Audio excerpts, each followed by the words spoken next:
Güzel ahlak to'g'risidagi sahih hadislar. A'udhu billahi mineşşeytanirracim. Bismillahirrahmanirrahim. Kişinin başkalar bilen bo'lgan munosabatidagi alohidliklarni ko'rsatadi. Bu alohidliklar maqtiladigan yoki tanqidlanadigan alohidliklardan iborat ikki qismga ayriladi. İmam İbn Hajar mundaq degan: Güzel ahlakning turlari kechirish, mertlik, sabr, aziyatlarga chidash, mehribonlik, shafqat, boshqalarning ehtiyojini hal qilish, marhamat ko'rsatish, yumshoq muomala qilish qatorliqlardan iborat. İmam Tirmizi güzel ahlakning nimaligi to'g'riliq Abdullah ibn Mubarakning bundaq deganligini naql qilgan. Güzel ahlak xushchiroy bo'lish, hamma kishiga badalsiz holda yaxshilik qilish va hech kimga aziyat bermaslikdir. Tirmizi 2005 numurluq, Riyazu Salihin 340-bet. Rasulullah sallallahu alayhi ve sellem mundaq degan: Allahumma hassanta xalqi fa hassin xuluqi. Ey Rabbim, yaratilishimni güzel qilganingdek, axloqimni güzel qilgin. İmam Ahmed, İmam İbn Hibban to'plagan sahih hadis.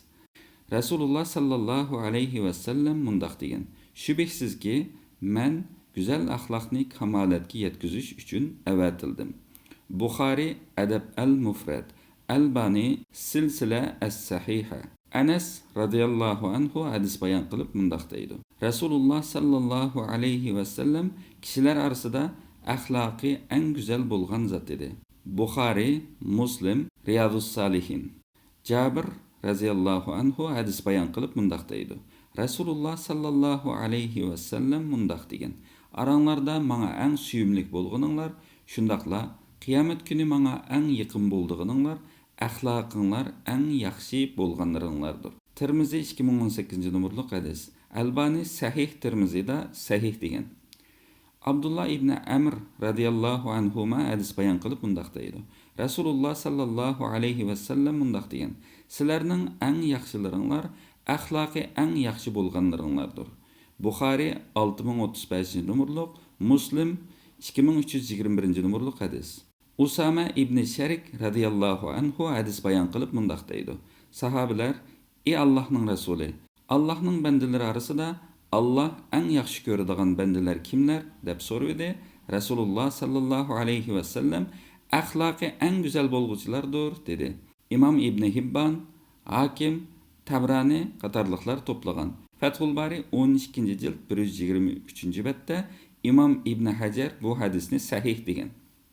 Abu Hurayra radıyallahu anhu hadis bayan qilib mundaq deydi: Rasulullah sallallahu alayhi ve sellem'den kishilarning jannatga kirishiga eng ko'p sabab bo'ladigan narsa nima deb so'raldi.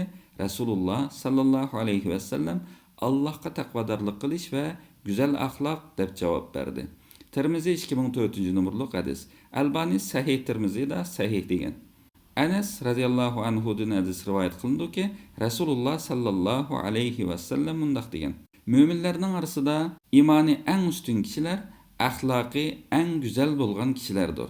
Bu hadisni İmam Abu Ya'la to'plagan. İmam İbn Hajar Fathul Bari 12 jild 122-betda naql qilgan. Sahih hadis. Abu Umama al-Bahili radıyallahu anhu hadis bayan qilib mundaq deydi: Rasulullah sallallahu alayhi ve sellem mundaq degan: Men o'zining haq turib, boshqasi bilan talash tartish qilishni tark etgan kishi uchun jannatning bulungidan bir uy berilishiga kepilman. Chaqchaq qilsimi yolg'on so'zlashdan uzoq turgan kishi uchun jannatning o'ttirsidan bir uy berilishiga kepilman. Axloqi güzel bo'lgan mo'min uchun jannatning eng ustun yeridan bir uy berilishiga kepilman. Abu Davud 4800 numurluq, Riyadus Salihin 630 numurluq sahih hadis.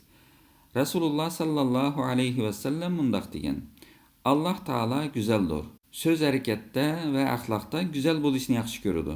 Suyuti Jami'us Sagir 1720 numurluq, Albani Sahih Jami'us Sagir 1741 numurluq sahih hadis.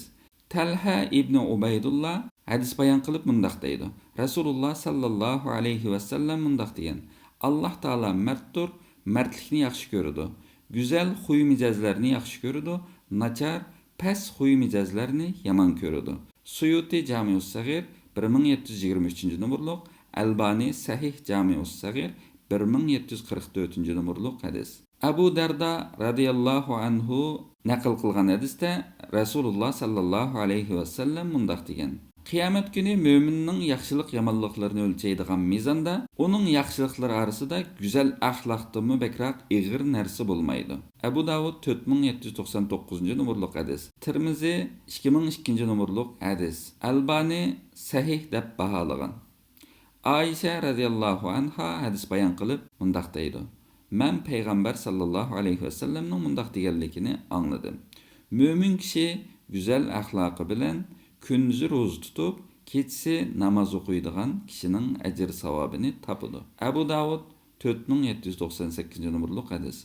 Bu hadisni İmam Albani sahih deb bahalagan. Abu Hurayra radıyallahu anhu hadis bayon qilib mundaq deydi: Peygamber sallallahu aleyhi ve sellem'ge ey Allah'ın peygamberi, palani ayal keçide namaz okuydu, kündüzü roz tutudu, sadiq qılıdı ve köp yaxşılıklarını qılıdı. Lekin qo'shnilarga bek aziyat berdi deyilganda Peygamber sallallahu aleyhi ve sellem u ayalda yaxshilik yo'q, u dozaq ahlidan dedi.